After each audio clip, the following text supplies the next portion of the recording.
আবার মেয়েটা দৌড়াইয়া নিজের গায়ের জামাটা দিয়া বাবার গালের ঘামগুলো সুন্দর করে মুছে দেয় আর বলে, আব্বু কেন এত কষ্ট করো? এই মরুভূমির মধ্যে কেন তুমি গর্ত খনন করো? দাহিয়া কলবি কিছুই বলে না। যখন গর্ত খনন করা হয়ে গেল, হঠাৎ করে মেয়েটাকে ধাক্কা মেরে গর্তের মধ্যে ফেলে দেয়। মেয়েটা কান্না করে আর বলে, আব্বু তুমি আমাকে মাইরো না, আর তোমাকে বাবা বলে পরিচয় দিব না, আর তোমার গ্রামেও আমি যাব না, তবে তুমি আমাকে মাইরো না। দাহিয়া কলবি ডাক দেওয়া বলে, না তোমাকে রাখা যাবে না, কারণ এমন একটা যুগ, যেই যুগে কন্যা সন্তান যদি দেখতে পায় মানুষ সমাজ থেকে তারে বয়কট কইরা দেয়।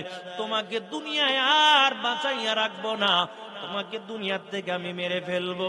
ওই মেয়েটা গর্তের ভিতর থেকে জোরে আওয়াজ দিয়ে বলে, আব্বু তুমি আমার জীবনটা একটু ভিক্ষা দাও, আমি আর তোমাকে বাবা বলে পরিচয় দিব না। দাইয়া কলবি ডাক দিয়া বলে, পয়গম্বর আমার মেয়েটা যে বারবার আমার আব্বু আব্বু কইয়া ডাক দিছে, ওই ডাকটা এখনো আমার কানের মধ্যে বাজতেছে। আমি যখন রাত্র বেলা ঘুমাই ওই আওয়াজ এখনো আমার কানের মধ্যে আসতেছে। আমার মেয়েটা বারবার জানটা ভিক্ষা চেয়েছে। ও পয়গম্বর আমার মেয়ের কথা আমি শুনলাম না, আমার মেয়েকে আমি ওই জায়গায় জিন্দা কবর দিয়ে আসলাম। ও পয়গম্বর ওই মেয়েটার কথা এখনো আমি ভুলতে পারি নাই, কারণ যখন আমি গর্ত খনন করি তখনও নিজের জামাটা দিয়ে আমার ঘামগুলো মুছে দিয়েছে, দুই গালের মধ্যে কত চুম্বন দিয়েছে। আমার মেয়েটা আমার বুকের মধ্যে জড়াইয়া তারপরে আমার গালের মধ্যে চুম্বন দিয়েছে। ও নবী আমার ওই মেয়েটাকে জিন্দা কবর দিলাম, তবে এখনো আব্বু ডাকটা আমার কানের মধ্যে আসতেছে। বলেন ওই আল্লাহ আমাকে এই গুনাহটা মাফ করবে কিনা? আমার মায়ের নবী ডাক দিয়া বলে, রে দাহিয়া এত বড় গুনাহ কি মানুষ করতে পারে? নিজের সন্তানকে তুমি জিন্দা কবর দিয়া দিছো। এ দাহিয়া তবে আল্লাহর কাছে তওবা করে নাও, আল্লাহর কাছে যদি কাটি দিলে তওবা করে নাও, আল্লাহ তাআলা তোমার এই গুনাহ আল্লাহ মাফ করে দিবে। এর যুবক একটা মায়ের দিলের মধ্যে সন্তানের কত ভালোবাসা, যারা মা হারাইছো তারা বুঝো। জমিনের মধ্যে দিয়ে হাঁটো কিন্তু মায়ের মতন আর কাউকে দেখো না, বাবার মতো কাউকে দেখো না। এই জমিনের মধ্যে কত যুবক এমন গরিবী অবস্থায় ছিল, এখন বড় টাকার মালিক হয়ে গেছে, কিন্তু মনে চায় এখন টাকার মালিক যদি বাবা থাকতো, বাবাকে এখন কত সুন্দর আরামে রাখতাম, বাবাকে টাকা পয়সা দিয়ে তারপরে সুখে শান্তিতে রাখতাম। এরে আল্লাহর বান্দা, কিন্তু এখন তুমি টাকার মালিক হয়ে গেছো, কিন্তু মা দুনিয়ার জমিনে বেঁচে নাই, বাবা বেঁচে নাই। এখন তোমার ফ্রিজের মধ্যে কত মাছ গোস্ত জমা আছে, এমন একটা সময় গেছে এক মাসের মধ্যে মা এক টুকরা গোস্ত পায় নাই, বাবা এক মাসের মধ্যে এক টুকরা গোস্ত খেতে পারে নাই। কত কষ্ট করে করে তারপর সন্তানকে বড় করলো। সন্তান যখন চাকরি বাধা পাইল, সুখের সময় হয়ে গেল, ওই সময় মা বাবা দুনিয়ার থেকে বিদায় হয়ে গেছে। তবে যাদের মা বাবা দুনিয়ার জমিনের মধ্যে জীবিত আছে, আমি হাতে ধরে বলে যাই, রে যুবক, মা বাবার কলিজার মধ্যে দুঃখ দিবা না, মা বাবার কলিজার মধ্যে ব্যথা দিবা না, কারণ মায়ের কাছ থেকে দোয়া নিবা। মা যদি সন্তানের জন্য দোয়া করে দেয়, আল্লাহ তাআলা ওই মায়ের দোয়া সাথে সাথে কবুল করে নেয়। আরে মুমিন মুসলমান আল্লাহর গোলাম,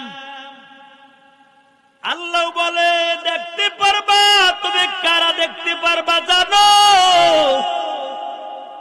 দুনিয়ার জমিনে যারা মালিকের জন্য বড় পাগল, দুনিয়ার জমিনে যারা আল্লাহর জন্য বড় পাগল ছিল, কিয়ামতের ময়দানে বান্দা বান্দিনী কোনো চিন্তা করা লাগবে না।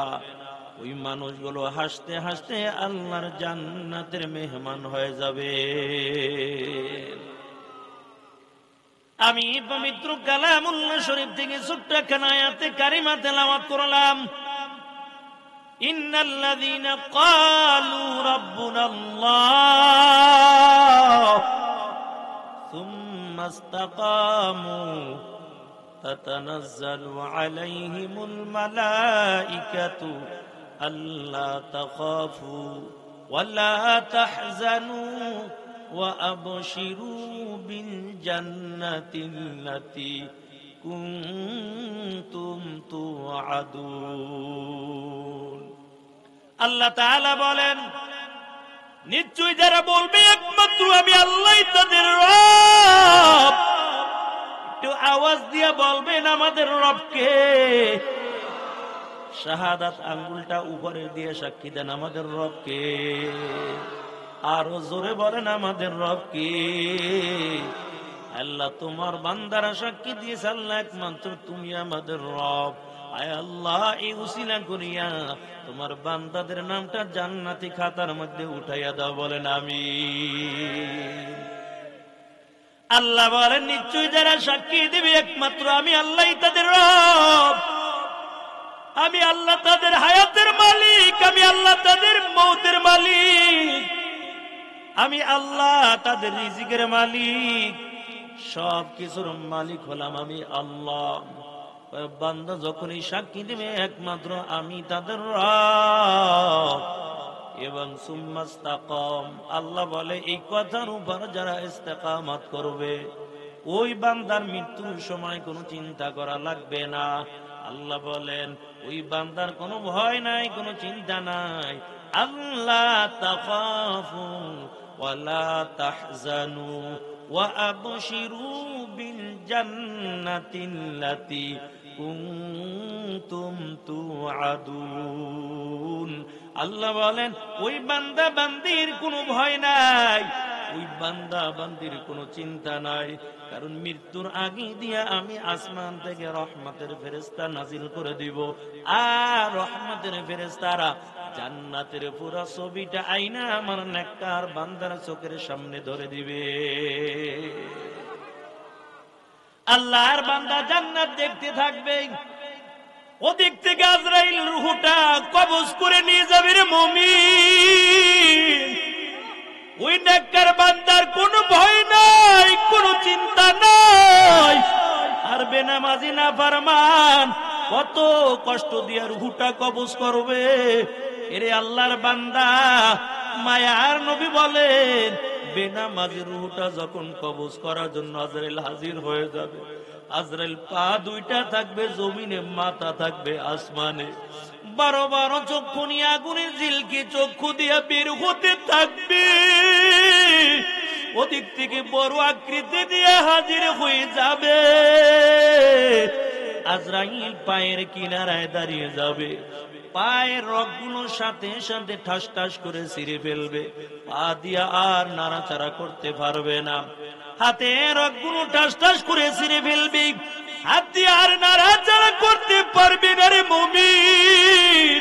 চোখের রগগুলো ছিঁড়ে ফেলবে, চোখ দিয়ে আর দুনিয়ার আপনজন কাউকে দেখতে পারবে না। আপনজন মনে করবে আর যদি বাঁচবে না, চামচ দিয়া মুখের মধ্যে পানি দিবে, গাল বেবে পানির ফোঁটা জমিনের মধ্যে পড়ে যাবে। আজরাইল ধমক দিয়া বলবে না ফরমান, আল্লাহ কত হাজার হাজার গ্লাস পানি দুনিয়ার জমিনে পান করাইলো, আল্লাহর নাফরমানি করছো আর পানি পান করার সুযোগ নাই। মুখে রগগুলো ঠাস ঠাস করে ছিঁড়ে ফেলবে, রুহটা শুধু জোড়ায় জোড়ায় লুকানোর চেষ্টা করবে। এরে আল্লাহর বান্দা, দেখবেন মৃত্যুর আগে দিয়া এমন বান্দা আছে চেহারাটা ডানে ঘুরায় বামে ঘুরায়, কারণ আজরাইল যখন ডান দিকে হাজির হয়ে যায় ওই নাফরমান বেঈমান চেহারাটা বাম দিকে ঘুরায়, আবার আজরাইল বামে হাজির হয়ে যায়। যেদিকে তাকায় শুধু আজরাইলকে দেখতে পায়। আজরাইল একটা ধমক দিয়া বলবে রে নাফরমান, আল্লাহ তোকে হায়াত নামক একটা জিন্দেগি দান করেছিল, দুনিয়ার মায়ায় পরে সব শেষ করে দিয়েছো। আজকে আমি আজরাইলের হাতে ধরা খেয়ে গেছো, আর সারা হবে না।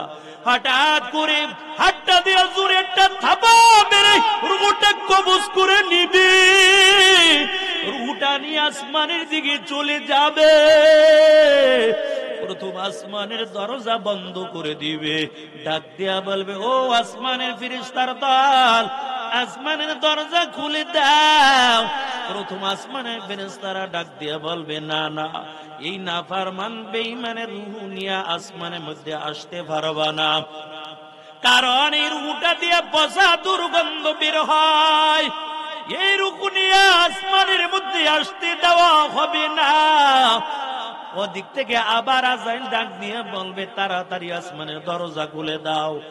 আবার আসমানের ফেরেশতারা ডাক দিয়া বলবেন, না না, আসমানের দরজা খোলা হবে না, কারণ এই রুহটা দিয়া পচা দুর্গন্ধ বের হইতেছে, এই নাপাক রুহ নিয়ে আসমানের মধ্যে আসতে পারবা না। এরে আল্লাহর বান্দা, ওই নাফরমান বেঈমানকে যখন সাদা কাপড়ের প্যাকেট বানায়া ওই অন্ধকার কবরের মধ্যে রাখা হবে, আপনজন গুলো পারাইয়া পারাইয়া মাটি দিয়া জার জার করে চলে আসবে। এমন একটা অন্ধকার কবর, যেই কবরের মধ্যে আলো নাই, বাতাস নাই, যেই কবরের মধ্যে দরওয়াজা নাই, জানালাও নাই, যেই কবরের মধ্যে কোনো বিছানা নাই, ওই মাইয়েতকে যখন অন্ধকার কবরের মধ্যে রেখে দিয়ে আসবে, আজরাইল ওখান থেকে রূহটা আবার দুনিয়ার জমিনের মধ্যে নিক্ষেপ করে দিবে। ওই রূহটা আবার মাইয়েতের ভিতরে চলে যাবে। মুনকার নাকির সওয়াল করবে, রবের পরিচয় দাও, ধর্মের পরিচয় দাও, মায়ার নবীর পরিচয় দাও। ওই যারা রবের পরিচয় দিবে, আল্লাহ ডাক দিয়ে বলবে, ও ফেরেশতার দল, এই বান্দার কবরটা জান্নাতের বাগান বানাইয়া দাও। আর একদল নাফরমান বলবে, লা আদরি লা আদরি লা আদরি, আমি কিছুই জানি না, আমি কিছুই জানি না। ওদিক থেকে নাফরমান বান্দা যখন এমন করে করে আওয়াজ দিয়ে বলবে, আল্লাহ বলবে, ও ফেরেশতার দল, এই বান্দার কবরের সঙ্গে জাহান্নামের সঙ্গে একটা রাস্তা বানাইয়া দাও। এরে আল্লাহর বান্দা, আল্লাহ ডাক দিয়ে বলবে, রে আযাবের ফেরেশতারা শুনো, দুনিয়ার জমিনের মধ্যে এই বান্দাগুলো আমি আল্লাহর হুকুম পালন করে নাই, আজকে এই বান্দার নিচে একটা জাহান্নামের একটা তোষক বিছাইয়া দাও। এই তোষকটার তুলা হবে না, হবে পাথর, জাহান্নামের বড় বড় পাথর দিয়া তারপর তোষক বানানো হবে। এই তোষকের মধ্যে শোয়াইয়া দিবি। আল্লাহ বার আওয়াজ দিয়া বলবে, এ আযাবের ফেরেশতারা শুনো, এই বান্দার জন্য আমার একটা জাহান্নামের একটা লেপের ব্যবস্থা করে দাও। ওই লেপটাও হবে কয়েক টন ওজনের একটা লেপ, ওই লেপটার মধ্যে জাহান্নামের আগুন। বান্দাকে জাহান্নামের তোষকের মধ্যে শোয়াইয়া উপরে কয়েক টন ওজনওয়ালা লেপটা দিয়া আল্লাহ বলবে, আযাবের ফেরেশতারা শুনো, এই বান্দার চারদিক থেকে এখন বন্ধ করে দাও। চারদিক থেকে লেপটা এবং তোষকটা চারদিক থেকে বন্ধ করে দিবে। হাজার হাজার বছর পর্যন্ত ওই বান্দা আল্লাহকে ডাকবে, মালিক। এতবার ডাকার পর আল্লাহ একটা ডাকেও সাড়া দিবে না। এরে আল্লাহর বান্দা, আজকে দুনিয়ার মায়ায় পড়ে আল্লাহকে ভুলে গেছো, দুনিয়ার ভালোবাসায় পড়ে আল্লাহকে ভুলে গেছো। আল্লাহ তাআলা বলেন, ওয়ালা নাবলুওয়ান্নাকুম বিশাইইম মিনাল খাউফ ওয়াল জু'i ওয়া নাকসিম মিনাল আমওয়ালি ওয়াল আনফুসি ওয়াস সামারাত ওয়াবাশশিরিস সাবিরিন। আল্লাহ বলেন দুনিয়ার জমিনের মধ্যে তোমাদের পাঠাইলাম, তবে জান্নাত যদি পেতে চাও, আল্লাহ বলেন অবশ্যই অবশ্যই আমি তোমাদের পরীক্ষার সম্মুখীন করবই করব। তবে যারা পরীক্ষার মধ্যে যারা লাভ করবে, ধৈর্য ধারণ করবে, পাশ করবে, আল্লাহ বলেন তাদের কোনো চিন্তা লাগবে না। ওই বান্দাগুলোর জন্য হলো জান্নাতের সুসংবাদ। আর যারা নাফরমান বেঈমান, ওই অন্ধকার কবরে যাওয়ার পর, হাসরের ময়দানে ওঠার পর ভয়ঙ্কর অবস্থা হয়ে যাবে। মানুষগুলো হাজার হাজার বছর পর্যন্ত আল্লাহকে ডাকতে থাকবে, আল্লাহ তাআলা একটা ডাকেও বান্দার সাড়া দিবে না। ইন্নাল্লাযীনা ক্বালু রাব্বুনাল্লাহ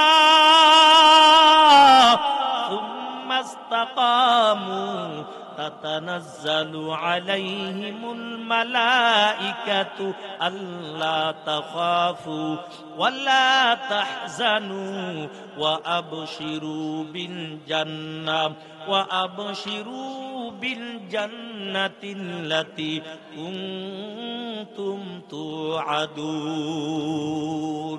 তবে যারা বলবে আমাদের রব হলো একমাত্র আল্লাহ, সুম্মা ইসতাকাম, এই কথার উপর যারা মজবুত থাকবে, আল্লাহ বলেন মৃত্যুর আগে দিয়া রহমতের ফেরেশতা নাজিল করে দিব।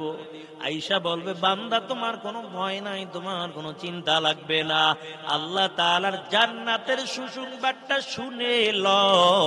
আল্লাহ তাআলা কত সুন্দর জান্নাত তোমার জন্য বানিয়ে রেখেছে। ওই জান্নাতে একটা মাছের কলি যদি আল্লাহ কোটি কোটি মানুষদেরকে আল্লাহ তাআলা মেহমানদারি করাই দিবেন। অথচ দুনিয়ার জন্য পাগল হয়ে গেল।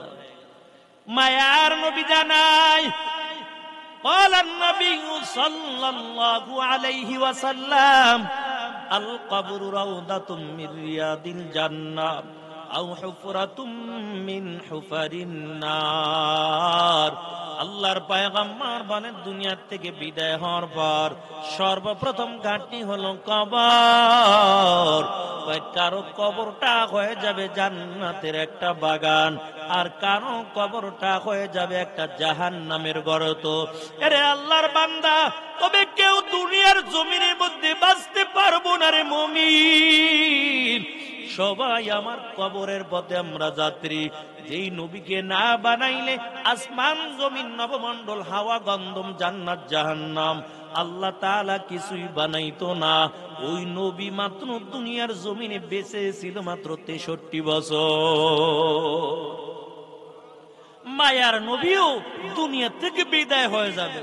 দিন যখন পরিপূর্ণ হয়ে গেল, সাহাবীদেরকে ডাক দিয়ে বলো সাহাবায়ে কেরাম, আমি দিন তোমাদের সামনে পরিপূর্ণ করে দিলাম। আবু বকর জমিনের মধ্যে গড়ায় আর কান্না করে, ওমর কান্না করে। সাহাবীরা ডাক দিয়া কয়, এই আবু বকর কাঁদো কেন? ইসলাম আজকে পরিপূর্ণ হয়ে গেছে, আজকে তো মিষ্টি বিতরণ করব, আনন্দের দিন। আবু বকর ডাক দিয়া বলে, ও সাহাবায়ে কেরাম শুনো, তোমরা আনন্দ করতে পারো, তবে আমি আবু বকরের কাছে আনন্দ নাই। কয় কেন তোমার কাছে আনন্দ নাই? কয় আল্লাহ রাসূল বলেছেন দিন পরিপূর্ণ হয়ে গেছে, বুঝার আর বাকি নাই। নবী বুঝি আর দুনিয়ার জমিনের মধ্যে বাঁচবে না, কারণ দিন যেহেতু পরিপূর্ণ হয়ে গেছে, আল্লাহর পয়গম্বর আর বেশি দিন দুনিয়ার জমিনের মধ্যে বাঁচবে না। মায়ার নবীও দুনিয়ার থেকে বিদায় হয়ে যাবে। আরে আল্লাহর বান্দা, আল্লাহর পয়গম্বর ওই আম্মা জান আয়েশার ঘরে শায়িত। মায়ার নবী বড় অসুস্থ অবস্থায় পড়ে আছে। আম্মা জান আয়েশা একবার নবীকে একটা চাদর দিয়া ডেকে দেয়, আবার দেখে হঠাৎ করে নবীর পুরো শরীরটা ঘামে ভিজে যায়, আবার ঘামগুলো সুন্দর করে মুছে দেয়। কারণ আমার মায়ার নবীর বড় কষ্ট হয়। আজরাইল আয়েশা ঘরের দরজার সামনে সালাম দেয়, ও পয়গম্বর ঘরে ঢোকার জন্য অনুমতি চাই। আল্লাহ নবী ডাক দেয়া কয়, ফাতেমা দেখো ঘরের দরজার সামনে কে এসে আওয়াজ দিয়েছে, দরজা খুলে দাও। ফাতেমা ডাক দিয়া বলে, আব্বা জান এমন একজন ব্যক্তি আজকে ঘরের দরজার সামনে দাঁড়ানো, আর কোনদিন এমন ব্যক্তিকে দেখি নাই। মায়ার নবী ডাক দিয়ে কই, ফাতেমা তুমি বাধা দিও না, ঘরের দরজা খুলে দাও। ফাতেমা চোখের পানি ছেড়ে দিয়া কাঁদে আর বলে, আব্বা জান, কে আজকে দরজার সামনে দাঁড়ানো? আল্লাহ নবী ডাক দিয়া কয়, ফাতেমা এমন একজন ব্যক্তি আজকে আমার ঘরের দরজার সামনে দাঁড়ানো, যেই ব্যক্তি একবার যার কাছে হাজির হয় দ্বিতীয়বার আর আশা লাগে না, ঘরে ঢুকতেও কোনো অনুমতি লাগে না, তবে দরজা খুলে দাও। ফাতেমা চোখের পানি ছেড়ে দিয়া কাঁদে আর বলে, আব্বা জান, তাহলে বুঝতে পারলাম আপনি বুঝি আর বেশি দিন দুনিয়ায় থাকবেন না। আল্লাহ নবী ডাক দিয়া কয়, ফাতেমা আজরাইল হাজির হয়ে গেছে, তবে আর মনে হয় দুনিয়ার জমিনের মধ্যে বেশি দিন বাঁচবো না। ও ফাতেমা দরজা খুলে দাও।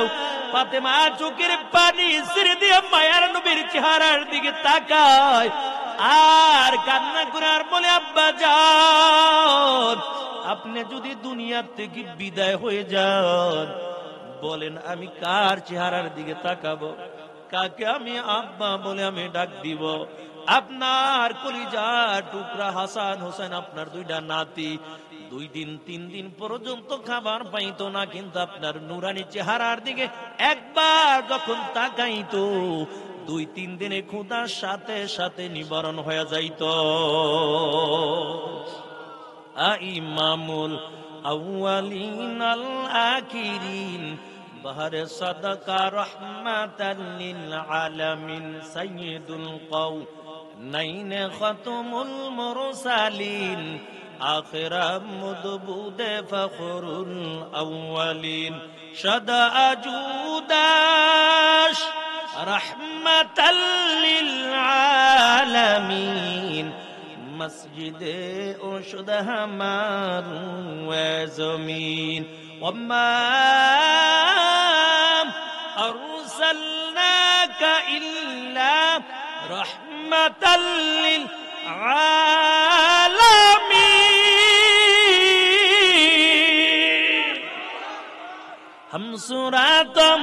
हम सिराते मुस्तफा दर तमामी हाले कुन इत्तिबाए सुन्नते खैरुल बशर गिरे लाज़िम तामुया बी अफसार। एर नबीर आशिकेर दल फातिमा चोखेर पानी सिर दिया काঁদে। আল্লাহ নবী ডাক দিয়ে বলে, ও ফাতেমা কান্না করিও না, তোমার কান্না আমি নবী সইতে পারি না। ফাতেমা তবে একটা সুসংবাদ তোমাকে শুনাইয়া যায়, তোমার কানটা আমি নবীর মুখের কাছে একটু দাও। ফাতেমা যখন কানটা নবীর মুখের সঙ্গে লাগায়, আমার নবীর কথা বলতে বড় কষ্ট হয়। নবী ডাক দিয়া বলে, ফাতেমা আমি দুনিয়া থেকে বিদায় হওয়ার পর সর্বপ্রথম আল্লাহ জান্নাতের মধ্যে তোমার সঙ্গে পরিচয় করাইয়া দিবে। ফাতেমার কান্না বন্ধ হয়ে গেল। আম্মা জান আয়েশা ডাক দিয়া বলো, ফাতেমা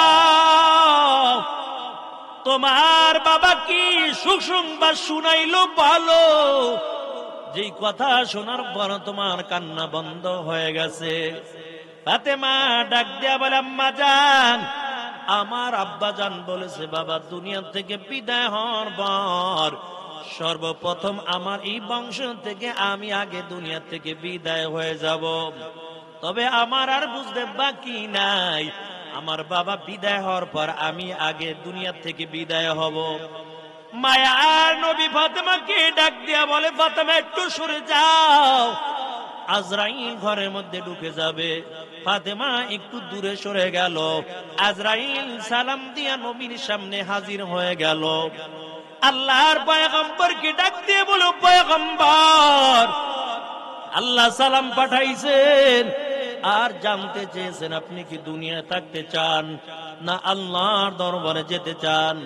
আল্লাহর পয়গম্বর ডাক দিয়া বলে, ও আজরাইল আমি কিছুই বলতে পারবো না, কারণ যতক্ষণ পর্যন্ত জিব্রাইল আমিন আমার কাছে না আসবে ততক্ষণ পর্যন্ত আমি কিছুই বলতে পারবো না। আজরাইল ডাক দিয়ে বলে, পয়গম্বর, কেন আপনি জিব্রাইলের জন্য অপেক্ষা করতেছেন বলেন? আল্লাহ নবী বলে, আজরাইল শুনো, আমি যদি দুনিয়া থেকে বিদায় হয়ে যাই, বলো আমার গুনাহগার উম্মতদেরকে কে দেখবে? আমার গুনাহগার উম্মত গুলো গুনাহ করবে না জানি আল্লাহ তাআলা বড় বড় গজব দিয়া তাদেরকে ধ্বংস করে দেয়। আল্লাহ জিবরাইলকে পাঠাইয়া বলে, জিবরাইল যাও যাও, আমার বন্ধুকে জানাইয়া দাও তার গুনাহগার উম্মতের বন্ধুর করা লাগবে না, বরং আমার বন্ধুর গুনাহগার উম্মতের জিম্মা স্বয়ং আমি আল্লাহ নিজে কুদরতি হাতের মধ্যে নিলাম।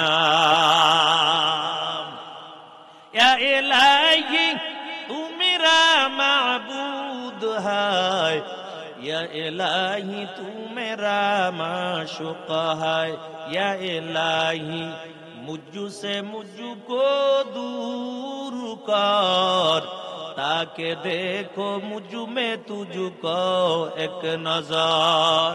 আরে নবীর উম্মতের দাল, আল্লাহর পয়গম্বর ডাক দিয়া বলে, ও আজরাইল, তবে শুনো, আমি জান কবজ করার জন্য অনুমতি দিলাম। আজরাইল অনুমতি পাওয়ার পর একটা হাত মায়ের নবীর বুকের মধ্যে রাখছে।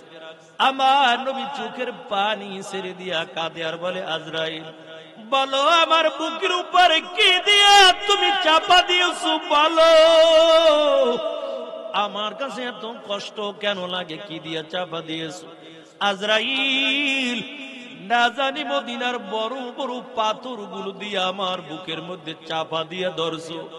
আজরাইল ডাক দিয়া বলে, পয়গম্বর, না না, আপনার বুকের মধ্যে বড় বড় পাথর দিয়ে আমি চাপা দেই নাই। ও পয়গম্বর, মাত্র আমার একটা হাত আপনার বুকের মধ্যে রাখলাম।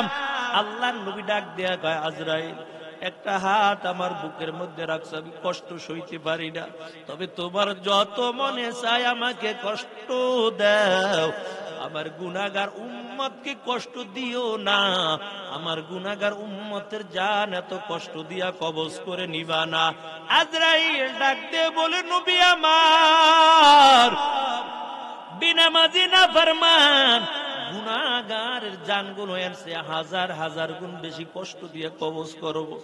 এর নবীর আশিকের দল, যেই নবী শেষ বিদায় বেলাও মেয়ের কথা বললেন না, যেই নবী শেষ বিদায় বেলা দুইটা নাতি হাসান হোসেনের কথা বললেন না, যেই নবী শেষ বিদায় বেলা নিজের বিবির চিন্তাও করলেন না, আল্লাহর পয়গম্বর শেষ বিদায় বেলাও আওয়াজ দিয়া বলে, আজরাইল, তবে আমার গুনাহগার উম্মতের জান এত কষ্ট দিয়া কবজ করবা না।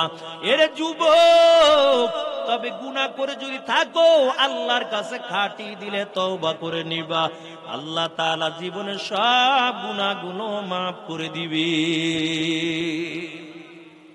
ইবলিস কয়, আল্লাহ একটা মাত্র হুকুম অমান্য করলাম, এই জন্য লাআনতের জিনজির গলায় পড়লাম।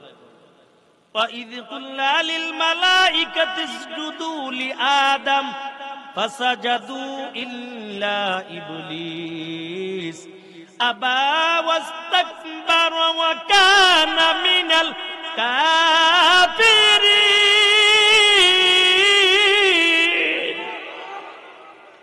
একটা হুকুম অমান্য করলাম, এই জন্য লাআনতের জিনজির গলায় পরিধান করলাম, আদমকে সিজদা করলাম না, তোমার সামনে যুক্তি দেখাইলাম। আল্লাহ, তবে আমাকে ক্ষমতা দাও।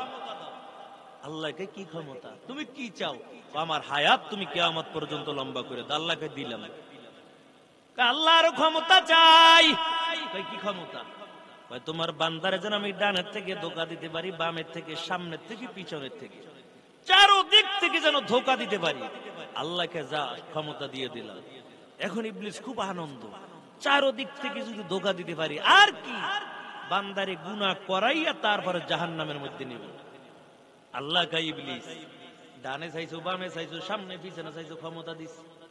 এর ইবলিস তবে একটা দিকের কথা তুমি বলো নাই, চারদিকের কথা বলছো, তবে উপরের দিকের কথা বলো নাই। চারদিক থেকে আমার বান্দাকে ধোঁকা দিবা। তবে আমার বান্দা যখন হাত দুইটা উপরের দিকে বানাই আমি আল্লাহর কাছে তওবা করে নিবে, আমি আল্লাহ বান্দার জীবনের সব গুনাহগুলো মাফ করে দিব। উপরে কথা তো আর বলো নাই, উপরে রহমতের দরজা আমার খোলা। এর ইবলিস মাগফিরাত দাম রাদু উমিদ আজ নুতুফে তু যাকে খুদ ফরমুদায়ে লা তাকনাতু বেগুনাহ নাম গুজাশতা বারমা সাআতে বা হুজুরে দিল না করদম তাআতে। আরে নবীর উম্মতের দল, তারপর নবীর সাহাবী বসে বসে ফুফাইয়া ফুফাইয়া কাঁদে। আল্লাহর নবী বলে কি গুনাহ করেছো বলো। সাহাবী ডাক দিয়া বলে পয়গম্বর আমার গুনার কথা আমার বলতে বড় লজ্জা লাগে। আল্লাহর নবী ডাক দিয়া বলে সাহাবী এমন কি গুনাহ করে ফেলেছো যে গুনার কথা বলতে তোমার লজ্জা হয়। ওই সাহাবী আমার নবীকে ডাক দিয়ে বলে ও পয়গম্বর এত বড় গুনাহ করলাম, তবে আমার মনে হয় আল্লাহ বুঝি আমাকে মাফ করবে না। আবার রাসূল ডাক দেয়া কয় সাহাবী কি গুনাহ করেছো বলো। ওই সাহাবী ডাক দেয়া বলে নবী আমার আমি ব্যবসার কাজের জন্য আমি বিদেশের জমিনে রওনা হয়ে যাব। আমার বিবি গর্ভবতী অবস্থায় ছিল। ও পয়গম্বর এমন একটা জাহালিয়াতের যুগ ছিল যেই যুগের মধ্যে কন্যা সন্তান জন্মগ্রহণ করলে সমাজ থেকে তারে বয়কট করে দিত, সমাজের মানুষগুলো তাকে মূল্যায়ন করতো না। ও পয়গম্বর আমার একটার দুইটা না আমি 7টা কন্যা সন্তান আমি কতল করেছি, হত্যা করেছি। ও পয়গম্বর আমি যখন বিদেশে সফরের জন্য যাব, ব্যবসার কাজে যখন আমি বিদেশের জমিনের মধ্যে যাব, আমার স্ত্রী প্রেগনেন্ট অবস্থায় ছিল। আমি আমার বিবিকে ডাক দিয়া বললাম মেরে বিবি তবে আমি ব্যবসা করার জন্য বিদেশের জমিনে যাই, তবে তোমার কাছে একটা কথা বলে যাই, যদি আবার তোমার কন্যা সন্তান হয় তুমি জিন্দা কবর দিয়া দিবা, আর যদি ছেলে সন্তান হয় তুমি রাইখা দিবা। ও পয়গম্বর আমি বিদেশ থেকে আসার পর আমি বাড়িতে আসলাম, কিন্তু আমার বিবি আমার সামনে স্বীকারও করে না। আমার বিবিকে আমি যখন জিজ্ঞেস করলাম আমার বিবি বলে না না আমার কন্যা সন্তান হয়েছিল মাইরা ফেলাইছে। আবার আমার বিবিকে আমি জিজ্ঞেস করলাম আমার বিবি আমার সামনে স্বীকার করে না। ও পয়গম্বর তবে আমি যখন ঘরের মধ্যে আসতাম মাঝে মাঝে দেখতাম ছোট্ট একটা মেয়ে মাঝে মাঝে আমার ঘরের চোখের সামনে দিয়ে হাঁটে, এত সুন্দর চেহারাটা ফুটফুটে সুন্দর, কত সুন্দর একটা মেয়ে কন্যা সন্তান আল্লাহ আমাকে দান করেছিল। আমার বিবিকে ডাক দিয়ে বললাম রে বিবি এই ছোট্ট বাচ্চাটাকে দেখতে কত সুন্দর দেখা যায়, এমন একটা কন্যা সন্তান যদি আল্লাহ আমাকে দিত, এমন একটা মেয়ে যদি আমার হইতো, আমি কন্যা সন্তানটাকে মারতাম না। একদিন বিবি আর আমি এক বিছানার মধ্যে ঘুমাই, আমার বিবি আমার গলা জড়াইয়া ডাক দিয়া বলে স্বামী আমার আপনার কাছে আমি একটা কথা বলতে চাই। ও স্বামী আমার আপনি আমার 7টা সন্তানকে কতল করেছেন, আমার 7টা মেয়ে সন্তানকে আপনি জিন্দা কবর দিয়েছেন। ও স্বামী আমার তবে আপনার সামনে দিয়া যে ছোট্ট মেয়েটা হেঁটে যায় এই মেয়েটা অন্য কারো না, এটাই হলো আপনার সন্তান। অধিক থেকে দেখিয়া কলবের দিলের মধ্যে আর মানাইতে পারলো না, কারণ আমার যদি কন্যা সন্তান হয় মানুষ আমাকে ধিক্কার দিবে, সমাজ থেকে আমাকে বয়কট করবে। আমাদের সমাজে এখন ওই রকম জাহালিয়াতের যুগের কিছু লোক আছে, একটা দুইটা তিনটা চারটা মেয়ে যখন হয় এমনও দেখা যায় মাঝে মাঝে স্ত্রীকে পর্যন্ত তালাক দিয়া দেয়। মেয়ে কিল্লি গায় এই জন্য স্ত্রী রাখতে চায় না। আরে মেয়ে হোক ছেলে হোক দেওয়ার মালিক কে? আল্লাহ যাকে চায় ছেলে সন্তান দেয়, আল্লাহ যাকে চায় মেয়ে সন্তান দান করে, আবার আল্লাহ যাকে চায় না ছেলেও দেয় না মেয়েও দেয় না। কিন্তু এমনও দেখা যায় 3টা 4টা মেয়ে হয়েছে, আবার যদি মেয়ে তোরে বাপের বাড়ি পাঠাম, নাইলে আর একটা বিয়া করবো, আছে না? আল্লাহর একজন বান্দা কয়বার 5টা মেয়ে হয়েছে, 5টা মেয়ে হওয়ার পরে বউরে কইতে আছে, এই বিবি, আবার যদি তোমার কন্যা সন্তান হয় তাহলে তোরে আমি বিদায় করে দেবো, বাপের বাড়ি পাঠাই দেবো, আমার বাড়ির মধ্যে আর জায়গা নাই। বিবি আল্লাহর কাছে তাহাজ্জুদ পড়ে কান্না করে আর বলে, মালিক 5টা কন্যা সন্তান দিছো, আয় আল্লাহ, এখন যখন আমার গর্ভের মধ্যে বাচ্চা আছে আল্লাহ তুমি ছেলে সন্তান দিও। কিন্তু আল্লাহ তাআলা কাউকে দুনিয়ার জমিনে মেয়ে সন্তান দান করবে, এই কারণে আল্লাহ তাআলা ধৈর্য ধারণ করার কারণে পরকালে হতে পারে জান্নাতের মেহমান বানাইয়া দিবে। বিবিকে ডাক দিয়ে বলে, বিবি যদি আবার কন্যা সন্তান হয় আর তোমাকে রাখবো না, কারণ 5টা কন্যা সন্তান হইছে, এবার যদি 6 নম্বরে আবার যদি কন্যা সন্তান হয় বাপের বাড়ি পাঠাই দিব। বিবি আল্লাহর কাছে কান্না করার বলে, মালিক তুমি একটা ছেলে সন্তানের মালিক বানাও, আয় আল্লাহ তুমি আমাকে ছেলে সন্তান দাও। কিন্তু না না, আল্লাহ যা চায় তা দিয়া দেয়। 6 নম্বরে আবার কন্যা সন্তান হইছে, এখন স্বামীর মেজাজ গরম, এখন আর এক বিছানার মধ্যে ঘুমায় না। ডাক দেয়া বলে, বিবি তোমার বাবার বাড়ি তুমি চলে যাও, আমার বাড়ি আর তুমি থাকতে পারবা না, আমি তোমাকে বিদায় করে দিব।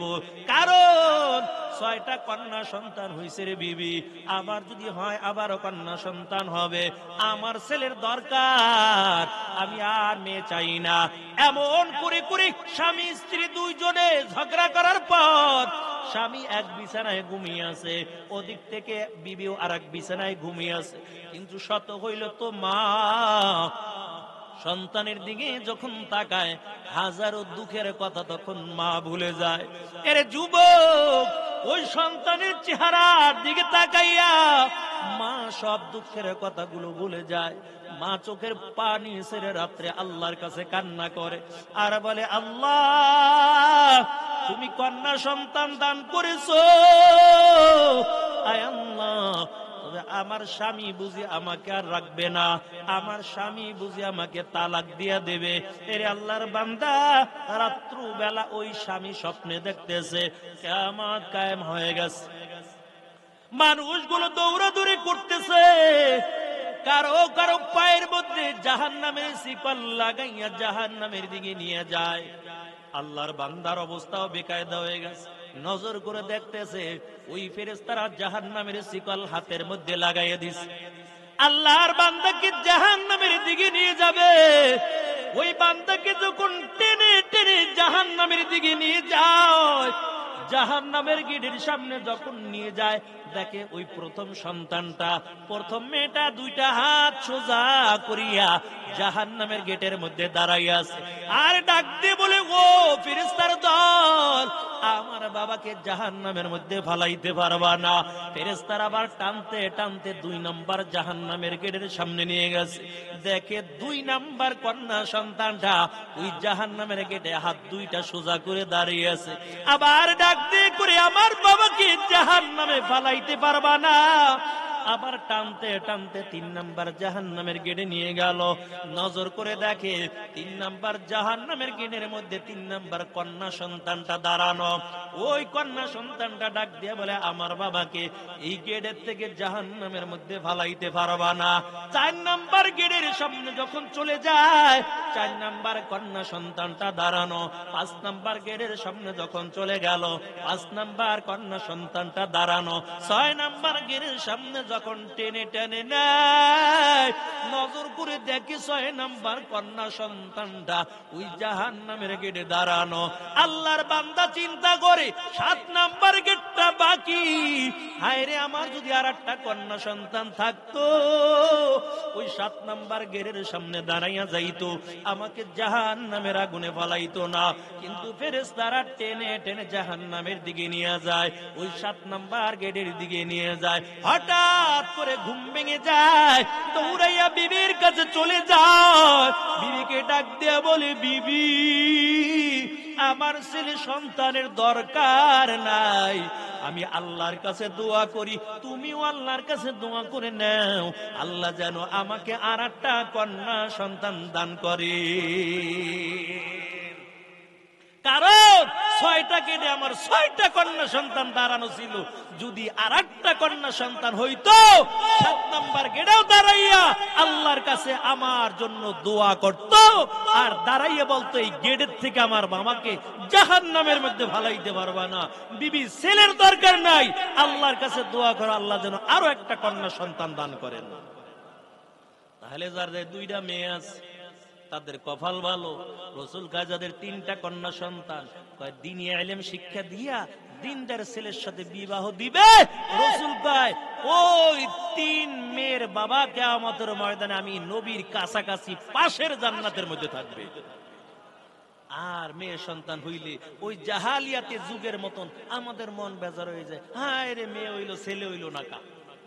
আরে নবীর উম্মতের দল দাহিয়া গোল ভিক্ষা দেয়ার বলে, উপগম্বর, আমার 7টা মেয়েকে আমি জিন্দা কবর দিয়ে দিলাম, তবে আমার ছোট্ট মেয়েটা, আমি যখন ব্যবসার কাছ থেকে বাড়ি ফিরলাম, আমার বিবি যখন বলল, এই কন্যা সন্তানটা আল্লাহ আমাদের দান করেছেন, মেয়েটাকে ডাক দিয়ে বলে, এর সন্তান, তুমি বারবার তোমার বাবাকে খুঁজছো, বাবাকে পাও না, তোমার বাবা বিদেশের জমিনে ছিল, এই যে তোমার বাবা। মেয়েটা তাড়াতাড়ি দৌড়াইয়া যাইয়া বাবার গলা জড়াইয়া 2 গালের মধ্যে চুমু দেয়, আর বলে, বাবা, অনেক বছর হয়ে গেল তোমাকে দেখি না, বাবা, তোমাকে না পাই আমার মনটাও ভালো না। দাহিয়া কলবির দিলের মধ্যে মানাইতে পারে না, কারণ দিলটা বড় শক্ত, কন্যা সন্তান আমার ঘরের মধ্যে থাকবে এটা কোনোদিন হতে পারে না। দিলটা বড় পাষাণ দিল হয়ে গেল। একদিন দাহিয়া কলবি ডাক দিয়া বলে, এরে বিবি, আমার সন্তানটাকে সুন্দর করে সাজাইয়া দাও, কারণ আমার সন্তানটা নিয়ে আমি দাওয়াত খাইতে যাব, বেড়াইতে যাব, নানার বাড়ি চলে যাব। মা সুন্দর করে মেয়েটাকে গোসল করাইয়া সুন্দর করে মা সাজাইয়া গুছাইয়া দেয়। দাহিয়া কলবির দিলের মধ্যে তুয়ান্ন খেয়াল, একটা বুস্তার মধ্যে কুরআন নিল, দাও নিল, সুন্দর করে শাবল বাড়ল ইত্যাদি নিয়ে যখন রওনা হয়ে যায়, এরে আল্লাহর বান্দা, মেয়ে তো জানে না এই বুস্তার মধ্যে শাবল রয়েছে, এই বুস্তার মধ্যে খন্তা রয়েছে। দাহিয়া কলবি মরুভূমি পথ দিয়া চলতেছে, মেয়েটা ডাক দেয়া বলে, আব্বু, এটা তো আমার নানার বাড়ি পথ না, কেন তুমি এই রাস্তা দিয়ে হাঁটতেছো? আমার মনে হয় ভুল রাস্তা আসছো। দাহিয়া কলবি ডাক দিয়ে বলেন, সন্তান, তুমি কয়টা রাস্তা চিনো?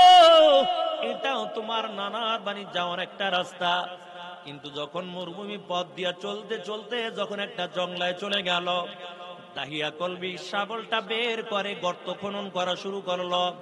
মেয়েটা নজর করে দেখতে পায় বাবার গাল বেয়ে ঘামের ফোঁটা জমিনের মধ্যে পড়ে, আর ডাক দিয়া বলে, আব্বু, কেন তুমি এই মরুভূমির মধ্যে গর্ত খনন করো বলো? দাহিয়া কলবি কিছুই বলে না। আবার যখন গর্ত খনন করতে করতে যখন আবার ঘাম বেয়ে বেয়ে পড়তেছে, আবার মেয়েটা দৌড়াইয়া নিজের গায়ের জামাটা দিয়া বাবার গালের ঘামগুলো সুন্দর করে মুছে দেয়, আর বলে, আব্বু, কেন এত কষ্ট করো? এই মরুভূমির মধ্যে কেন তুমি গর্ত খনন করো? দাহিয়া কলবি কিছুই বলে না। যখন গর্ত খনন করা হয়ে গেল, হঠাৎ করে মেয়েটাকে ধাক্কা মেরে গর্তের মধ্যে ফেলে দেয়। মেয়েটা কান্না করে আর বলে, আব্বু, তুমি আমাকে মাইরো না, আর তোমাকে বাবা বলে পরিচয় দিব না, আর তোমার গ্রামেও আমি যাব না। তবে তুমি আমাকে মাইরো না। দাহিয়া কলবি ডাক দেয়া বলে, না, তোমাকে রাখা যাবে না। কারণ এমন একটা যুগ, যেই যুগে কন্যা সন্তান যদি দেখতে পায়, মানুষ সমাজ থেকে তারে বয়কট কইরা দেয়। তোমাকে দুনিয়ায় আর বাঁচাইয়া রাখবো না, তোমাকে দুনিয়ার থেকে আমি মেরে ফেলবো। ওই মেয়েটা গর্তের ভিতর থেকে জোরে আওয়াজ দিয়ে বলে, আব্বু, তুমি আমার জীবনটা একটু ভিক্ষা দাও, আমি আর তোমাকে বাবা বলে পরিচয় দিব না। দাইয়া কলবি ডাক দিয়া বলে, পয়গম্বর, আমার মেয়েটা যে বারবার আমার আব্বু আব্বু কইয়া ডাক দিছে, ওই ডাকটা এখনো আমার কানের মধ্যে বাজতেছে। আমি যখন রাত্র বেলা ঘুমাই, ওই আওয়াজ এখনো আমার কানের মধ্যে আসতেছে। আমার মেয়েটা বারবার জানটা ভিক্ষা চেয়েছে। ও পয়গম্বর, আমার মেয়ের কথা আমি শুনলাম না, আমার মেয়েকে আমি ওই জায়গায় জিন্দা কবর দিয়ে আসলাম।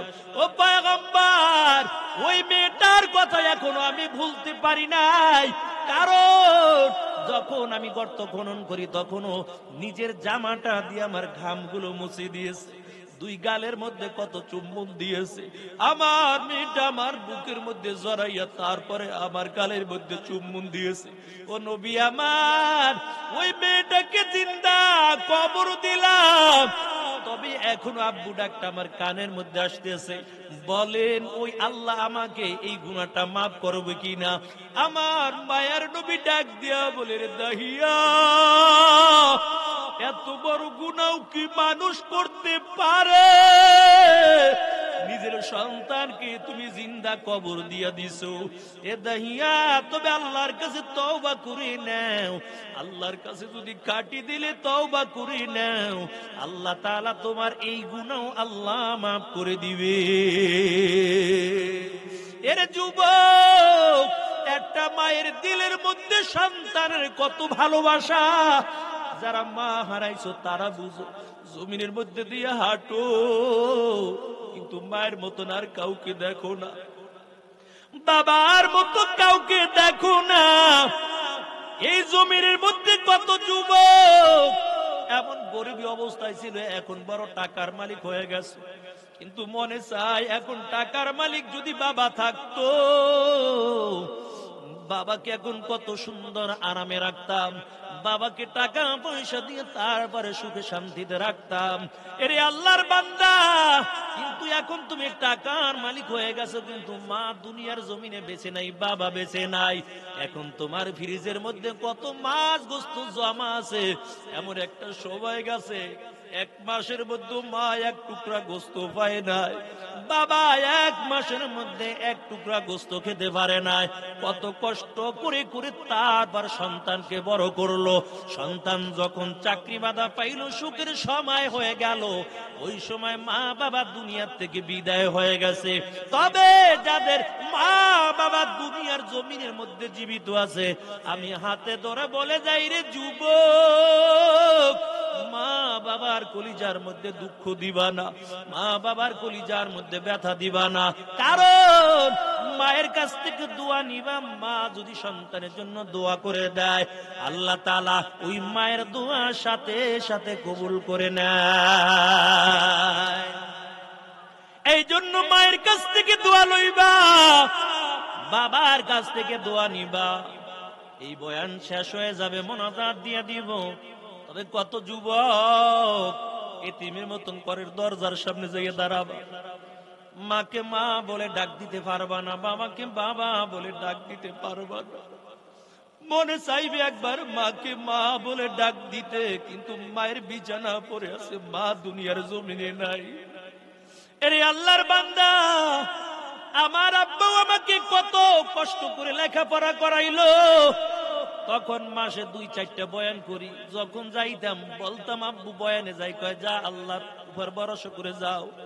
যখন কিছু টাকার মালিক হইলাম, বাড়িতে যাইয়া দোকানদারকে বললাম, আমি টাকা পাঠাইবো, তবে আমার বাবা যা চায় আপনি তাই দিয়া দিবে। কিন্তু বাবা আর দোকানে যেতে পারলো না, কারণ কিছুদিন পর বাবা অসুস্থ হয়ে পড়ে গেল, আর সুস্থ আল্লাহ তাআলা করলেন না, দুনিয়া থেকে বিদায় হয়ে গেল। আমি বিলায়েত আজকে সারা বাংলাদেশে ঘুরে ঘুরে তারপর বয়ান করতে থাকি, কিন্তু আমার বাবার মতন একটা মানুষকে দুনিয়ার জমিনের মধ্যে পাই না। আজকে আমার নিজের গাড়ি দিয়ে চলতে থাকি, মাঝে মাঝে আমার মনে চায় যদি আমার বাবা থাকতো, আমার বাবাকে গাড়ির মধ্যে সামনের সিটের মধ্যে বসাইয়া তারপরে নিয়ে যাইতাম। আজকে আমার বাবা যদি আজকে দেখতো আমি আরিফি এই অবস্থায় আছে, আমার বাবা কত খুশি হয়ে যাইতো। এরে আল্লাহর বান্দা, এমন কত যুবক আছো ঘরের মধ্যে যাবা, মাকে পাইবা না, বাবাকে পাইবা না। আল্লাহ টাকার মালিক বানাইছে, কিন্তু মা বাবা দুনিয়ার জমিনের মধ্যে নাই। তবে মা বাবার জন্য আল্লাহর কাছে দোয়া করবা। সন্তান যদি আল্লাহর কাছে দোয়া করে আর বলে মালিক মা বাবাকে ক্ষমা করে দাও, আর আল্লাহ কত সুন্দর করে দোয়া শিক্ষা দিয়া দেয়, রব্বির হামহুমা কামা রব্বায়ানি সগীরা। এমন করে করে মা বাবার জন্য দোয়া করবা। মা বাবার জন্য সন্তান যখন দোয়া করে দেয়, ওই মা বাবার কবরটা আল্লাহ তাআলা জান্নাতের বাগান বানাইয়া দিবে। মায়ার নবী সাহাবীদের কিনিয়া চলতেছে, মুসলিম শরীফের হাদিস, সাহাবীদের কিনিয়া রাস্তা দিয়ে হেঁটে যায়, হঠাৎ করে আল্লাহর পয়গম্বর দেখতে পায় একটা কবরের মধ্যে আযাব হয়। আল্লাহর পয়গম্বর ডাক দিয়া বলে, ও সাহাবায়ে কেরাম, এই কবরটা কার? সাহাবায়ে কেরাম ডাক দিয়া বলে, নবী আমার, এই কবরটার আপনজন দুনিয়ার জমিনে কেউ বেঁচে নাই, শুধু তার আম্মা একাই বেঁচে আছে। নবী আল্লাহর কাছে দোয়া করে, আল্লাহ এই কবরে আযাব আপনি বন্ধ কইরা দেন। কিন্তু না না, আল্লাহর পয়গম্বরের দোয়া আল্লাহ কবুল করে না। আবার মালিক দোয়া করে, দোয়া কবুল করে না। মায়ার নবী আবার দোয়া করতেছে, আল্লাহ কবরে আযাব আপনি বন্ধ করে দেন, কিন্তু আল্লাহ দোয়া কবুল করে না। আবার তিনবারের বার আবার দোয়া করল, আল্লাহ এই কবরে আযাব বন্ধ করে দেন, কিন্তু আল্লাহ দোয়া কবুল করে না। কবরের মধ্যে আযাব হইতেছে, সাপ বিচ্ছুগুলো পেঁচাইয়া পেঁচাইয়া তারপরে কামড়ায়। কারো কারো কবরের মধ্যে জাহান্নামের আগুন। রে আল্লাহর বান্দা, নবী আবার দোয়া করে, আল্লাহ এই কবরে আযাব বন্ধ কইরা দেন। আল্লাহর নবীর দোয়া আল্লাহ কবুল করে না। মায়ের নবী বড় চিন্তায় পড়ে গেল, আমার দোয়া তো আল্লাহ ফেরত দিতে পারে না, তবে কেন আল্লাহ আজকে আমার দোয়া কবুল করে না? আল্লাহর পয়গম্বর সাহাবীদেরকে ডাক দেয়া বলে, ও সাহাবায়ে কেরাম, এই কবরের মধ্যে যেই ব্যক্তি শায়িত, যদি তার মা জীবিত থাকে, তার মাকে একটু আমার কাছে হাজির করে দাও। সাহাবায়ে কেরাম ডাক দেয়া বলে, নবী আমার, তার মা বুড়ি মানুষ, দাঁড়াইতেও বড় কষ্ট হয়, তোমরা আস্তে আস্তে করে আমি নবীর কাছে হাজির করে দাও। সাহাবায়ে কেরাম আস্তে আস্তে করে নবীর কাছে হাজির করলো। এরে আল্লাহর বান্দা, আল্লাহর নবী ডাক দিয়ে বলো, বুড়ি মা, এই কবরটা কি তোমার সন্তানের কবর? বুড়ি মহিলা ডাক দিয়ে বলে, হ্যাঁ, এই কবরটা হলো আমার সন্তানের কবর। আল্লাহর নবী ডাক দেয়া বলে, বুড়ি মা, তোমার সন্তানের কবরের মধ্যে জাহান্নামের আগুন দাউ দাউ করে জ্বলে। বুড়ি মা কথাটা শুনে একটা মুস্কি হাইসা দিয়েছে। আল্লাহর নবী আরো বড় অবাক হয়ে গেল। এরে বুড়ি মা, সন্তানের কষ্টের কথা শোনার পর ওর মা হাসতে পারে না, তুমি কেন হাইসা দিলা বলো? বুড়ি মহিলা ডাক দিয়া বলে, নবী আমার, আমার সন্তান এমন কষ্ট আমাকে দিয়েছে, আমার সন্তানের জন্য আমি আল্লাহর কাছে বদদোয়া করেছি, আয় আল্লাহ, দুনিয়ার জমিনে আমি বেঁচে থাকা অবস্থায় আমার চোখের সামনে আমার সন্তানকে মুসিবত দিবা না, কারণ আমি মা হইয়া সইতে পারবো না। তবে দুনিয়ার থেকে বিদায় হওয়ার পর আমার সন্তানকে কবরের মধ্যে তুমি আযাব দিয়া দিও, জাহান্নামের মধ্যে আযাব দিয়া দিও। এমন করে করে আমি মালিকের কাছে বদদোয়া করলাম, আমার আল্লাহ বুঝি আমার বদদোয়া কবুল করে নিয়েছে। ও নবী আমার, এই জন্য আমি হেসে দিলাম, আল্লাহ আমার বদদোয়া কবুল কইরা নিয়েছে। আল্লাহ নবী ডাক দিয়া কয়, বুড়ি মা, তোমার সন্তানকে তুমি মাফ করে দাও। বুড়ি মহিলা ডাক দেয়া বলে, নবী আমার, এমন কথা আমাকে বলবেন না, কারণ আমার সন্তানকে আমি ক্ষমা করব না। আল্লাহর পয়গম্বর বুঝা ফেলাইছে এই বুড়ি মহিলা তার সন্তানকে ক্ষমা করবে না। আল্লাহর কাছে আবার মায়ার নবী দোয়া করলে, দয়ার মালিক তুমি বুড়ি মহিলার অন্তরে চক্ষু খুলে দাও, তার চক্ষু দিয়া যেন সন্তানের কবরের আযাব গুলো দেখতে পায়। আল্লাহ নবীর দোয়া কবুল করিয়া বুড়ি মহিলার অন্তরে চক্ষু খুইলা দিছে। বুড়ি মহিলা সরাসরি সন্তানের কবরের আযাব দেখতে পায়। হঠাৎ করে একটা চিৎকার মেয়ে মা দুনিয়ার জমিনের মধ্যে পড়ে যায়, আর ডাক দিয়ে বলে, নবী আমার, আমি আমার সন্তানকে মাফ করে দিলাম। ও পয়গম্বর, আপনি একটু আল্লাহর কাছে দোয়া করে দেন, আল্লাহ যেন আমার সন্তানকে মাফ করে দেয়। আমার সন্তান যত অপরাধ করেছে আমি মা হইয়া আমার সন্তানকে আমি ক্ষমা করে দিলাম। ও নবী আমার, আপনি একটু আমার সন্তানের জন্য দোয়া করে দেন। মায়ের নবী আবার আল্লাহর কাছে দোয়া করলো। এরে আল্লাহর বান্দা, নবী ডাক দেয়া বলি, বুড়ি মা আর চিন্তা করা লাগবে না।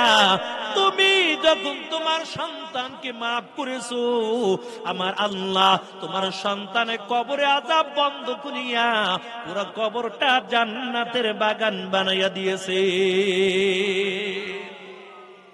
এই জন্য মা বাবার কাছ থেকে দোয়া লইবা, জীবনটা বড় ধন্য হয়ে যাবে। এরে মুমিন, যারা এতিম হয়ে গেছো তারা বুঝো মা বাবা কি জিনিস। যারা এতিম তারা জানো মা বাবা কি জিনিস। এই যে খানা খাইতে গেলাম, শুনলাম একটা ছেলে কত সুন্দর কোরআন তেলাওয়াত করলো। এই ছেলেটার মা নাকি দুনিয়ার জমিনে নাই। ছেলে যখন দুনিয়ার জমিনে আসে, মায়ের নাকি বড় আশা ছিল কোরআনের হাফেজ বানাবে, কিন্তু আজকে সন্তান তো কোরআনের হাফেজ হয়ে গেছে, মা তো দুনিয়ার জমিনে বেঁচে নাই। ওই মা যদি আজকে চক্ষু দিয়া দেখতো আমার সন্তান কোরআনের হাফেজ হয়ে গেছে, মায়ের দিলের মধ্যে কত আশা ছিল, মায়ের মনটা বড় খুশি হয়ে যাইতো। কিন্তু সন্তান ঠিকই কোরআনের হাফেজ হয়ে গেছে, মা দুনিয়ার জমিনের মধ্যে বেঁচে নাই। এই জন্য যুবক, তোমার হাতে ধরে বলে যাই, পা ধরে বলে যায়, যাদের মা বাবা জীবিত আছে মায়ের কলিজার মধ্যে আঘাত দিবা না। কারণ আমার মায়ার নবী বলেন, কালান নবিয়্যু সাল্লাল্লাহু আলাইহি ওয়াসাল্লাম, আল জান্নাতু তাহতা আকদামিল উম্মাহাত। রাসূল বলেন, জান্নাত তোমার মায়ের পায়ের নিচে, তবে মায়ের খেদমত করার কারণে আল্লাহ জান্নাতের মালিক বানাইয়া দিবে। এর নবীর উম্মতের দল আব্দুল কাদের জিলানীর দরবারে একজন যুবক যাইয়া দাঁড়াইয়া দাঁড়াইয়া চোখের পানি ছেড়ে দিয়া কাঁদে। আব্দুল কাদের জিলানী ডাক দেয়া বলে, যুবক তুমি কেন কান্না করো বলো, তোমার দিলের মধ্যে কি দুঃখ? এর যুবক কেন তুমি কাঁদো? যুবক দাঁড়াইয়া বলে, ও হুজুর, আমার দিলের মধ্যে বড় একটা দুঃখ। কয় কি দুঃখ?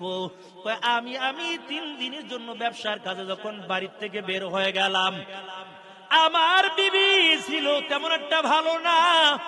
আমার বিবিকে একটা ঘরের মধ্যে রাখলাম কত আরাম আয়েশে, আর আমার মাকে ছোট্ট একটা কুড়ের ঘরের মধ্যে রাখলাম। এরে আল্লাহর বান্দা, এখনো কত যুবক আছে বিল্ডিং এর মধ্যে আরামে ঘুমাও, কত সুন্দর এসি লাগাইয়া তারপরে আরামে ঘুমাও, আর মায়ের ঘরের মধ্যে একটা ভালো ফ্যানও নাই। ওই মা তারপর সন্তানের জন্য বদদুয়া দেয় না, মা মালিকের কাছে বলে, আল্লাহ আমার সন্তানকে মুসিবতের মধ্যে ফালাইও না। ওই যুবক দাঁড়াইয়া বলে, হুজুর আমার জীবনে এত বড় একটা অন্যায় কাজ আমি করলাম। আমি যখন 3 দিনের জন্য ব্যবসার কাজে বের হয়ে গেলাম, আমার বিবিকে আমি বিল্ডিং এর মধ্যে আরামে রাখলাম, আর আমার মাকে একটা ছোট্ট ঘরের মধ্যে রাখলাম। আমার বিবি আমার মাকে দেখতে পারতো না, আমার মায়ের সঙ্গে ঝগড়া করতো। হুজুর তবে আমি ব্যবসার কাজে যাওয়ার পর আমার বিবিকে আমি সুন্দর করে বুঝাইলাম, আমার মায়ের সঙ্গে ঝগড়া করবা না। আমার মাকেও সুন্দর করে আমি বুঝাইয়া গেলাম, মা তোমাকে গালি দিলে কোনো উত্তর দিও না। কিন্তু 3 দিন পর আমি যখন ব্যবসার কাছ থেকে বাড়ি ফিরলাম, সর্বপ্রথম আমার মায়ের ঘরের দরজার সামনে গেলাম, নজর করে দেখতে পাই গভীর রাত আমার মায়ের ঘরের দরজাটা বন্ধ করে নাই, আমার মায়ের দরজা কিন্তু একটা বাতি নিবিড় নিবিড় করে বাতিটা জ্বলতেছে। আমি মায়ের ঘরের মধ্যে ঢুকলাম না, আমি তাড়াতাড়ি আমার বিবির ঘরের দরজার সামনে গেলাম। বারবার বিবির ঘরের দরজার সামনে আওয়াজ দিলাম, আমার বিবি ঘরের দরজাটা খুললো না। কিন্তু অনেকক্ষণ পর আমার বিবি ঘরের দরজাটা খুললো। আমি যখন ঘরের মধ্যে ঢুকলাম, আমার বিবি আমার সঙ্গে গরম মেজাজ নিয়ে কথা বলা শুরু করলো। ডাক দিয়া বলে, স্বামী আমার, তুমি ব্যবসার কাজে যাওয়ার পর তোমার মা আমার বদনাম গুলো, আমার দোষগুলো মানুষের বাড়ি বাড়ি হেঁটে হেঁটে বলছে, আমার নামে মিথ্যা কথা বলছে, আমার সঙ্গে ঝগড়া করেছে। হঠাৎ করে যুবকের মেজাজ গরম। আবার বিবি ডাক দিয়া বলে, স্বামী আমার, হয়তো তোমার মাকে এই বাড়িতে রাখবা, না হয়তো আমি এই বাড়ি থাকবো। তোমার মাকে যদি এই বাড়িতে রাখতে চাও, আমি তোমার বাড়ি থাকবো না। আমি আগামীকাল সকালবেলা আমি আমার বাবার বাড়ি চলে যাব। তবে তোমার মায়ের বিচারটা করো, কেন আমার বদনাম গুলো, আমার দোষগুলো কেন মানুষের বাড়ি বাড়ি হেঁটে হেঁটে বললো? তোমার মা আমার সঙ্গে কেন ঝগড়া করলো? হুজুর, আমার মেজাজ ছিল বড় গরম। আমি আবার মায়ের ঘরের দরজার সামনে চলে গেলাম গরম মেজাজ নিয়া। আমার মাথা তখন ঠিক ছিল না, আমার মায়ের ঘরের দরজাটা খোলা ছিল। আমি ঘরের মধ্যে ঢোকার পর আমি কানের মধ্যে একটা আওয়াজ পেয়ে গেলাম, আমার মা আমার জন্য দোয়া করতেছে, আল্লাহ আমার সন্তান ব্যবসার কাজে বিদেশে চলে গেছে, আল্লাহ আয় আল্লাহ তুমি আমার সন্তানকে নিরাপদে আবার বাড়ির মধ্যে ফিরাইও। হুজুর, আমি কানের মধ্যে এমন আওয়াজ চলে গেল, কিন্তু আমার মাথা ঠিক ছিল না। আমি হাতের মধ্যে একটা লাঠি নিয়ে আমার মায়ের গায়ের মধ্যে আঘাত করা শুরু করলাম। যখন আমি মায়ের গায়ের মধ্যে আঘাত করি, দেখি আমার মায়ের হাত দুইটা আসমানের দিকে বাড়ানো। আমার মা যখন আমার চেহারার দিকে তাকায়, তখন আমার মায়ের প্রতি আমার মোটেও মায়া নাই। আমি বারবার আঘাত করা শুরু করলাম, আর ডাক দিয়া বললাম, কেন তুমি আমার বিবির দোষগুলো মানুষের কাছে বললা? আমার মা কান্না করে আর বলে, সন্তান, আজকে তুই না বুঝে আমার মায়ের গায়ের মধ্যে আঘাত করছো, তবে তোর বিবি নামে আমি দোষ মানুষের কাছে বলি নাই। তোর বিবি 3 দিন পর্যন্ত আমাকে খাবারও দেয় নাই, তারপর তোর বিবির নামে আমি তোমার কাছে বিচার দিতে চাই না। হুজুর, আমার মায়ের গায়ের মধ্যে যখন আমি আঘাত করলাম, কিন্তু তখন আমার মায়ের হাত দুইটা আসমানের দিকে বাড়ানো ছিল। কিন্তু কিছুদিন পর আমার মা তো দুনিয়ার থেকে বিদায় হয়ে গেছে। বলেন, আমার মায়ের কাছ থেকে আমি এখন কেমন করে ক্ষমা নিব? হুজুর, আমার মা দুনিয়ায় নাই, তবে আমার দিলের মধ্যে এমন একটা ধাক্কা মারলো, আমি রাত্রবেলা যখন ঘুমাইতে যাই আমার মায়ের কথা মনে পড়ে যায়। আরে, আমার মায়ের ঘরের দরজা তো বন্ধ ছিল না, খোলা ছিল। আমি যখন ডাক দিয়া জিজ্ঞেস করলাম, মা তোমার ঘরের দরজা কেন বন্ধ করো না? মা আওয়াজ দিয়ে বলেন, সন্তান, তোকে দূরে রাইকে আমি মা ঘরের দরজা বন্ধ করে ঘুমাইতে পারি না। 3টা দিন তুই ব্যবসার কাজে বিদেশে ছিলি, দূরে ব্যবসার কাজে চলে গেছো। একটা দিন আমি মা ঘরের দরজা বন্ধ করি নাই, একটা দিন আমি আরামে ঘুমাইতে পারি নাই। প্রত্যেকটা রাত্রে তোর জন্য আমি মা তাহাজ্জুদ পড়ে পড়ে দোয়া করেছি, আর তুমি বিবির কথা শুনে আমার গায়ের মধ্যে আঘাত করছো। এর সন্তান, তোকে তো 10 মাস 10 দিন আমি পেটে ধারণ করলাম। তুই যখন দুনিয়ার জমিনের মধ্যে আসছো, আমি মা মৃত্যুর শয্যায় পড়েছিলাম। তারপর যখন তোমার চেহারাটা আমি একটা বার নজর দিয়া দেখলাম, 10 মাসের কষ্ট আমি মা সাথে সাথে ভুলে গেলাম। ওই যুবক আব্দুল কাদের জিলানীর কাছে দাঁড়াইয়া বলে, হুজুর, আমার মা এখন দুনিয়ার জমিনের মধ্যে নাই, আমি তো পাগলের মতো হয়ে গেছি। বলেন, আমার মায়ের কাছ থেকে এখন কেমন করে ক্ষমা নিব? এরে আল্লাহর বান্দা আব্দুল কাদের জিলানী ডাক দিয়ে বলে, যুবক, তবে মায়ার নবী জানায় এমন অন্যায় যদি মা বাবার সঙ্গে করো, তবে প্রতি শুক্রবার জুমার দিন মা বাবার কবরের পাশে দাঁড়াইয়া যদি সূরা ফাতিহা পড়ো, মা বাবার কবরের পাশে দাঁড়াইয়া যদি সূরা ইখলাস পড়ে নাও, আমার আল্লাহ তাআলা তোমার গুনাহ মাফ করে নেককার সন্তান হিসেবে আল্লাহ কবুল করে নিবে। এই জন্য হাতে পায়ে ধরে বইলা যায়, যাদের মা বাবা জীবিত আছে মা বাবার খেদমত করবা। কারণ মা যখন দোয়া করে, আল্লাহ রসুল বলেন ওই দোয়ার মধ্যে কোনো পর্দা থাকে না, ওই দোয়া আল্লাহ তাআলার সাথে সাথে কবুল কইরা নেয়। ওই বাইতুল মুকাররমের বড় হুজুর যদি দোয়া করে দোয়া কবুল হতেও পারে, নাও হতে পারে। ওই যদি পীর সাহেব দোয়া করে দোয়া কবুল হতেও পারে, নাও হতে পারে। ওই কাবা ঘরের ইমাম যখন দোয়া করবে দোয়া কবুল হতেও পারে, না হতে পারে।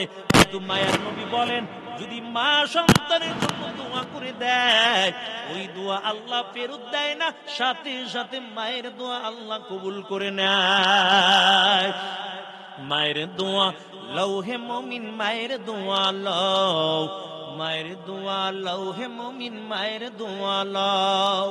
বিপদে পড়বে না তুমি যখন যেথায় যাও, বিপদে পড়বে না তুমি যখন যেথায় যাও। মায়ের দোয়া লও হে মুমিন, মায়ের দোয়া লও, মায়ের দোয়া লও হে মুমিন, মায়ের দোয়া লও। একটি গেলাস পানির ফলে বাইজিদের কোলে তুলে হাত তুলে মা করলেন দোয়া, বাইজিদিকে ওলি বানাও। হাত তুলে মা করলেন দোয়া, বাইজিদিকে ওলি বানাও।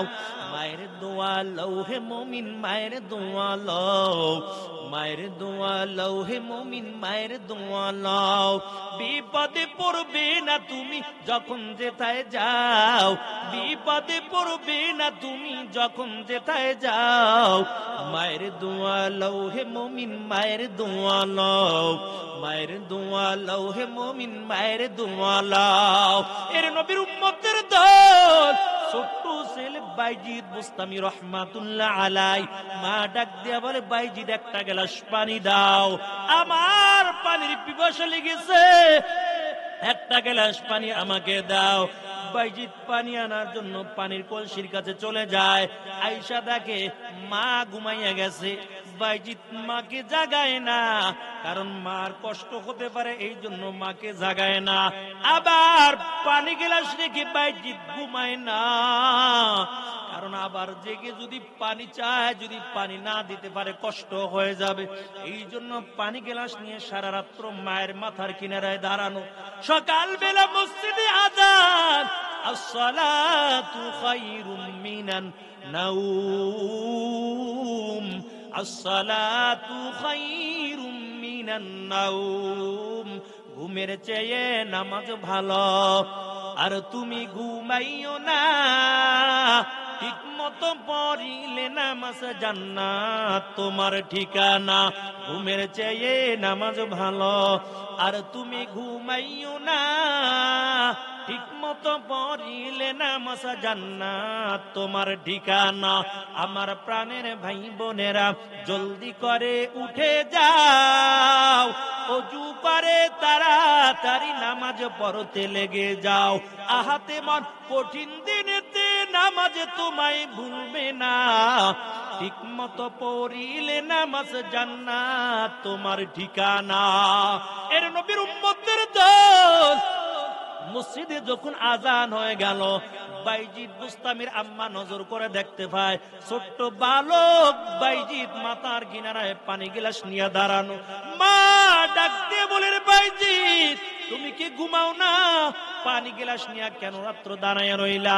বাইজিদ ডাক দিয়ে বলে, মা পানি নিয়ে আপনার মাথার কিনারায় সারা রাত্র দাঁড়ায় রইছি, কারণ আপনি যদি পানি চান আর যদি পানি না দিতে পারি আপনার বড় কষ্ট হয়ে যাবে।